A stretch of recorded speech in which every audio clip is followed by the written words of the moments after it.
Welcome to Rajya Sabha TV. Today, we are going to have a very special discussion as a part of Indian History Congress.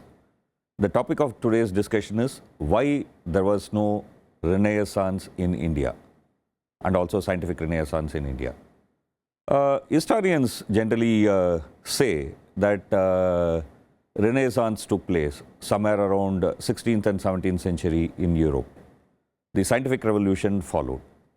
And some people think that modern science is uniquely a Western creation. And people even use words like, for example, Western science. Then the question comes, if indeed modern science is Western science, that is, it has some unique characteristics of Western European culture, then the question comes that why did it originate only in Europe and not in anywhere else? What are the special characteristics that made modern science to emerge in Western Europe? Then the corollary question is that why such a revolution did not take place elsewhere, India or China? Why the scientific revolution took place in Pisa and not in Peking or Patna is a kind of question that some people raise and debate within the history of science. These are the kinds of issues that we are going to debate in today's program, and we are having a panel of experts here with us, and I would like to introduce Prabir Purkayastha from Delhi Science Forum. Thank you for joining us in this show. And we are with us Dr. Dhruv Raina from Professor Zakir Husain Center for Educational Studies, Jawaharlal Nehru University, Delhi. And then we have with us Dinesh Abrol, who is from Institute for Studies in Industrial Development in Delhi. Thank you for joining us. And then we have Dr. N. Raghuram, who is a Professor and Dean of School of Biotechnology, Guru Gobind Singh, Indraprastha University, Delhi. Thank you for joining in the show. And let me start with this question to Dr. Dhruv Raina, who is an accomplished historian of science. This question, which is usually called as the Nedamian question, why scientific revolution did not take place in countries like India, China, although if you look at the development of S&T in these places were much advanced at one point of time. Why it did not take place in this area and took place in Western Europe? How is it being looked at in the history of science? What will be your reaction to it? Yeah, I mean, the debate over the last 3 decades has been quite intense and complicated about the nature of this question itself. The question presumes the validity of a kind of comparative history, and it is underpinned by a particular model of explanation that certain events took place in Europe. The question of the rise of modern science is also connected up with the rise of capitalism in the West. And so you have another question, which is a Weber question: what are the factors that led to the rise of capitalism? And the flip side of the question is, what led to the rise of modern science? And so both historians and philosophers of science have questioned the meta theory of underlying this question, that we seem to assume that all cultures, all civilizations pass through very similar stages of historical development. And a number of historians have since argued that this really need not be the case. Having said that, I mean, the second aspect is that, well, did the scientific renaissance take place in India? Did it not? Were the Middle Ages, Dark Ages? These are questions, again, which since the 1990s, historians historical research has provided us very different answers from what my generation of students and scholars grew up with. That's an interesting point. I would now like to ask the response from Prabir Purkayastha. How would you react to this particular question? I mean, it's been a question which perhaps have been asked in this country for almost last about 3 decades. I think the question is more a response to the history of capitalism and colonialism rather than a history of question of, history of science. Because what you now trace back to European Renaissance is really because imperialism, colonialism grew in Europe, and therefore this question comes up. Otherwise, all societies have breaks, some before, some after. The Chinese were well advanced for thousands of years. So was Indian civilization well advanced for a number of years. And these are then not a question. Why did the Mongols conquer Europe is not a question, but the question is always asked in this form. So I think it's a framing of the question I would ask. Why don't we ask the question, for instance, why did modern slavery start in Europe by really destroying Africa? Why are such questions not asked? Because they're really of much greater importance to society as we know today. So I think how you frame the question matters, but I think there are two elements to this reality we also must address. One is the fact that between 16th to 18th century, what happens is science and technology comes together. Now that is a development that takes place over 200, 250 years. In India, unfortunately, we could have done that much earlier. We didn't have the dark ages that Europe had, but the caste system prevents technology and knowledge, scientific knowledge, from coming together because they belong to different castes. So I think, and that's an impediment even today. It's not an impediment only in the past, it's an impediment even today. That's why I do well in computer science, but not in others. I think that's an interesting point. From that, we'll take on, what's some people would call as Devi Prasad Chattopadhyaya thesis that the progress of science and technology in India had a great impediment in the form of caste system, which essentially made the brain and hand separated. I would like to ask Professor N. Raghuram, what's your reaction to this thesis? How do you look at this particular idea which many people talk about?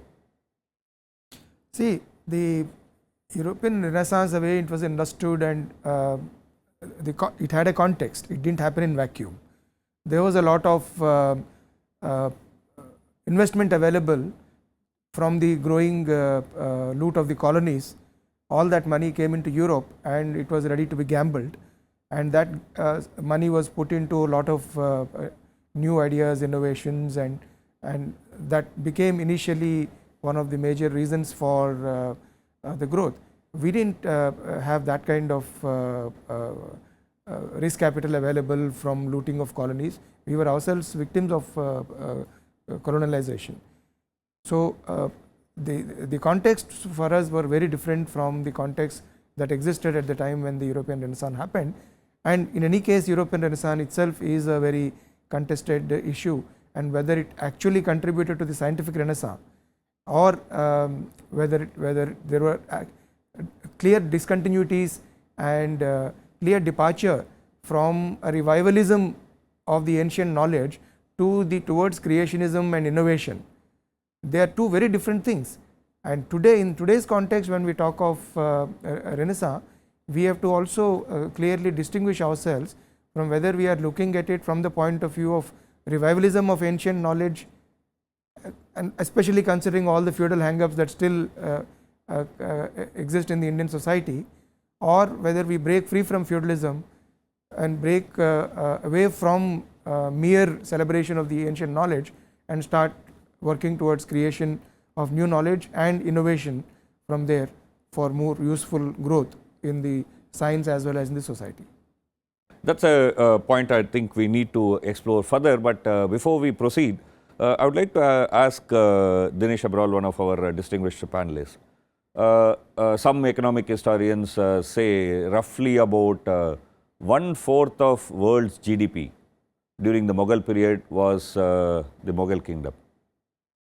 But today, if you look at countries like India, largely we are classified as a developing country. The Western Europe and US are economically, scientifically and technologically most advanced. This essentially shows that there has been something that happened which actually stifled the growth in India or countries like India. What's your take on that issue? I think we need to go back to what the historians have always talked about, that 1,000 years ago, roughly, progress did get, if not a full stop, a semicolon. And I think the surplus which was being created also by the ruling classes in the society, where was it being invested?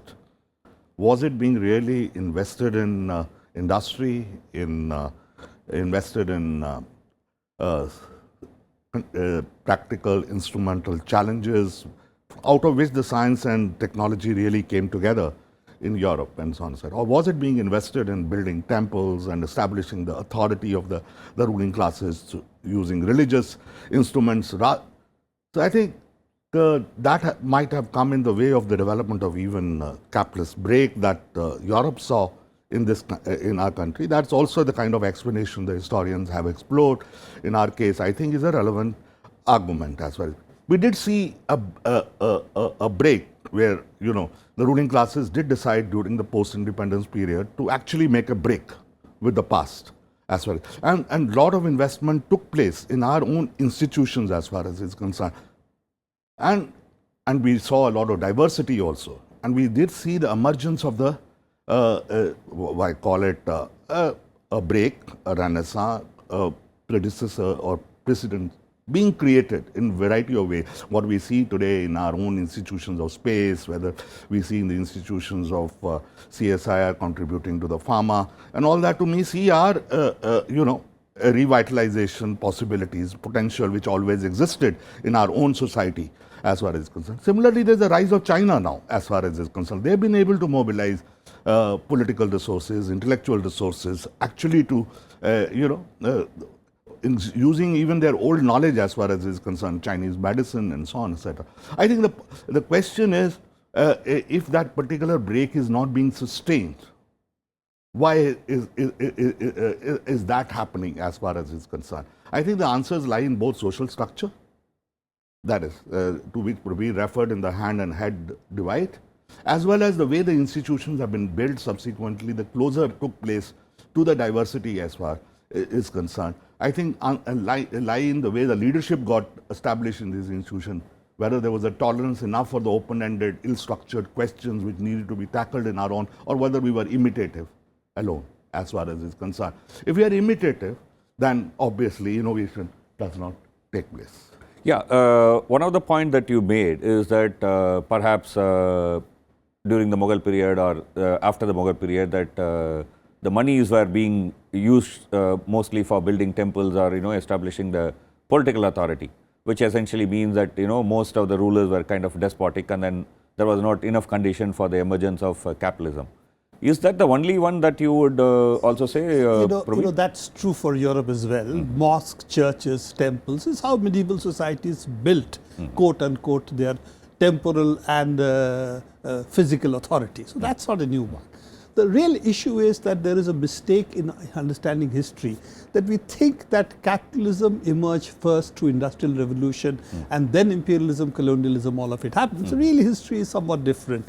It's really colonial plunder which starts first, and slavery, selling human beings to Latin America, the Americas, selling them as actual commodities. And that's where capital comes from, plunder and slavery. And that's something we seem to lose sight of. So industrial revolution is not Renaissance. Let's be very clear. Yeah. It comes out of capital, which comes out of these two things. The question is, we still have an independent question that yes, science and technology does develop in Europe. The period is much longer, 16th to 18th century. And that is something that we didn't see here. That's true. We had great advances right from the beginning. We didn't go through dark ages. We had 50% of world GDP, India and China put together, and that's dwindled considerably. So something did happen. And how did it happen is an important historical question, quiet question. Why didn't it happen here? The argument could be our ruling classes were more stable. You see, the what's called just the gunpowder and a gun destroyed European feudalism. It had no impact in China. So those could be questions that we need to answer. But we shouldn't forget, yes, there were internal reasons why we have impediments, and Dinesh has talked about something even post-independence, where we are imitative. So our colonial mindset still stays. We don't still want to work with our hands. We do not want to innovate. We have the Brahmanical system of learning by rote, which has been reinforced really in today's times. And therefore, a Renaissance, if it means new thinking, creating new things, is something that has to come from a social upheaval, which we still have to really be a part of. If we don't have that social upheaval, if we don't banish the modes of thought which recreates a caste system in India, which recreates a certain kind of ideology then we are going to see a problem of innovation and new thinking. And that's our challenge. Yeah, coming back to the point that some panelists have been making till now, like the question of industrial revolution. The industrial revolution was essentially fueled by the colonial plunder and the monies that were and slavery that were taken from different colonies, in particularly Africa and Latin America, is a point that have been made by three panelists. And India and China. And India, China together When it comes to plunder, India and China do play a major role. but slavery essentially from Africa. Yeah, that's an interesting note which gives us a different version, a different way of looking at this issue. But coming back to my earlier question, how much of the Indian social structure itself was a major impediment to developments in India? How much we would say is because of that, and or is it largely only because of the colonial plunder that underdevelopment state, what we see today, India and other third world countries, it's essentially because of the colonial structures, or was there also a very strong internal reasons for it? Dhruv, would you like to? No, I don't know. I mean, I agree with Prabir that and that the question of the industrial revolution is more important. We overemphasize the scientific revolution, and historians like Eric Hobsbawm and others have repeatedly tried to remind us that the scientific revolution was something which just took place in one small field of physics in the 17th century, which we've expanded with a capital S and a capital R and called it the scientific revolution. What happened in physics and chemistry and biology, chemistry and biology happened much later, more than 150 years later.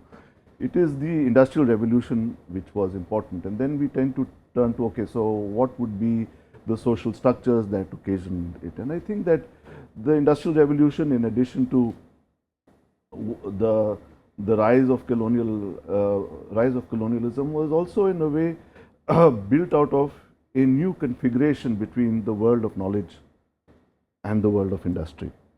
All right. And so when I turn back to the Indian question of the scientific revolution, what I would like to explore is, I turn to a Europe in the 16th century and I see 100 universities in Europe. Just look at the number of expert people you are preparing. That order of magnitude is anything you would not see in India, in South Asia at least, in the 16th and 17th century. You read historians like Sheldon Pollock and others, and they'll say, well, there were three important axes of knowledge production, Delhi, Banaras, on the west coast and then in the south. But you didn't just have so many universities. So I think that the question is, how did you look at knowledge, and did you see knowledge as something which was to be distributed, shared amongst larger groups of people? I think that ideal of knowledge was something which we sadly lacked within the social structure. So, Janardhan Guneri writes a book called The Lost Age of Reason. Why is this? So this is more or less concurrent with the European Revolution, scientific revolution in Europe in the 17th century. Why is it the lost age of reason? Why doesn't this lost age of reason propagate throughout the subcontinent? That's a question we have to ask ourselves. So I'd like to shift then. Yeah, so there is a question of social structure, but I think social institutions and theories of knowledge are correlated. Corresponding to particular kinds of social institutions, there are particular theories of knowledge. And over there, we should look for an explanation. Social structure and the social structure of knowledge institutions are all related. Yeah, exactly. Yeah, Dinesh, I think. While I think it was brought out that what happened in Europe was also similar to what happened during the medieval period out here. But I think the point just now which Dhruv made with regard to the way the educational institutions, universities, schools were out here missing, I think that's where the surplus could have been invested by the state as far as is concerned. And even to the extent that the institutions were they built for whom? Were they built for really science and technology being brought together, being brought together? No.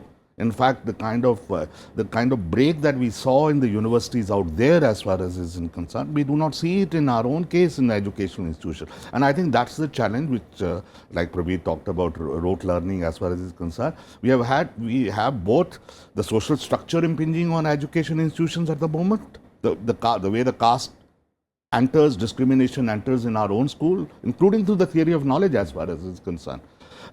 As well as, the colonial structures which are still whose hangover exists within our institutions, the way the universities are being run, etc. And more so now, the kind of break that we saw, that we thought that the universities can become a different kind of a place, our own S&T institutions being declined. Today we see a lot of decline and decay in that. And I think that's an important question, that how institution building is being tackled. Let me just refer to the question of language. Science education needs to be taught in the multilingual processes. That's not happening as far as it's concerned. That deprives a large number of people who are bright, brilliant, who can contribute, not able to contribute as far as it's concerned. That's a point. When one gives a story that modern science is essentially Western science, and it emerged in Western Europe because of some specific conditions, be it capitalism or be it Calvinic ethos or whatever it is, if you give that kind of a story, then two corollaries automatically follow. One is that if it is Western science, then what we should be looking in India is something like a Swadeshi science or a Indian science or a Hindu science. That's one kind of a corollary that can come. The second corollary is that if you say that the science emerged in Europe because of some specific condition, then how do we make those specific condition in India? These are the two kinds of exploration people will take if you put that question in that framework. So when you are putting a question, essentially you are putting a question of the past, you are actually also reflecting on what we need to do today. So that's a kind of discussion I would like to move in this debate, and I would like Professor Raghuram, what are the issues you think are contemporary challenges? How do you, what kind of issues you would like to put as a contemporary issues? Do we need to go back to our ancient sciences and revive them, or what do we do now? Well, as Dinesh has pointed out, right from the early decades of independence, there was a recognition that huge investments in science, technology and education were essential for nation building as a task. But the momentum that it should have picked up did not remain through the decades. In the first 50 years of independence, we have had 250 universities and 40 CSR labs, another 40 ICR labs. But in the last 10 years, we have had 750 universities that have come up. Does it mean that in the last 10 years of 500 private universities added to the 250 public universities added in the past half a century, there is a huge change in the social investments in education? No, it's not just sometimes the numbers are important, the scaling of push given for education and innovation is important, but it's also important to look at how you run these institutions, what kind of break from the past you allow, did you break the existing social hierarchies? In Europe, it was the artisans and the common people who went into craftsmen, who went on to become innovators and technologists and many even scientists. The man who invented the microscope was not a great scientist of any training, because I am a biologist, I know it very well. But we don't have our artisans, our craftsmen getting the same opportunity for higher education and innovation, which is all entirely captured in our own existing social hierarchy in the caste system. Plus the feudal manner in which our institutions continue to be run even today is a big impediment in the growth of independent ideas, the growth of creativity and the ability to create new things. We are constantly torn between trying to maintain a certain strict rigid social order or a feudal order even in running the modern scientific institutions and educational institutions, and our need for creating something new. So they are working at cross purposes sometimes. Yeah, that's a moving on. Prabir, I mean, we don't have much time, about 4 minutes now. I mean, in some sense also a kind of your last view on this show. There have been a lot of people who have been arguing that we should be recovering our sciences rather than discovering knowledge. How do you look at that issue? And that's how, I mean, India can leapfrog into future. You know, this obscurantism view of science is not even worth engaging with, because looking at the past and navel gazing are almost similar activities. I don't give it any importance whatsoever in the enterprise of science. 2 plus 2 will be 4. If you drop something from a tower, it will fall. These are universal. There is no Western Indian science to this. So I think that should be put to bed completely. Second point of it is that if science is universal, it also needs to be democratized. And I think that's the key challenge we face today. If we don't democratize knowledge, if we don't involve everybody, what we have talked about, growth of knowledge is going to be harmed. Just imagine how many Einsteins do not even have basic education in this country, are not able to study physics because we have 1.2 billion people. What are you doing with them? So those are the kind of issues we need to face.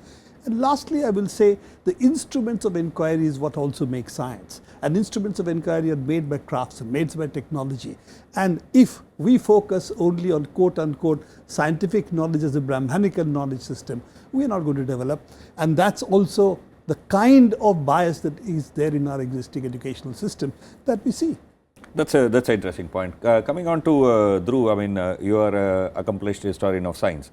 About 30, 40 years ago, the Nidamian question was one of the major questions that historians of science in third world like India, others were kind of focusing. If you are looking at today, what kind of questions you think is important in the history of science to look at so that we get a better understanding and also a better perspective? Yeah, I think one of the major questions, and that itself is a product of a certain kind of globalization which we may have questions about, but I mean, I think historians over the past 10 to 15 years have been looking at processes of the circulation of knowledge, have been trying to work out frameworks for writing global histories of knowledge, and have been, what they've all come around is that the nation or the civilization cannot be the unit to discuss the history of the circulation of knowledge, which is why you will see in a lot of discussion everybody is working on transnational histories, transcultural histories. So one. Number two, I mean, precisely because what I said before of the connection between institutions and theories of knowledge, I mean, historians of science themselves have begun to reprofile themselves as historians of knowledge. All right, because basically the moment you say science, you're talking about an institutional structure that goes back 200 years. Okay, okay. That's a point. Coming back to Dinesh, we are a very underdeveloped world.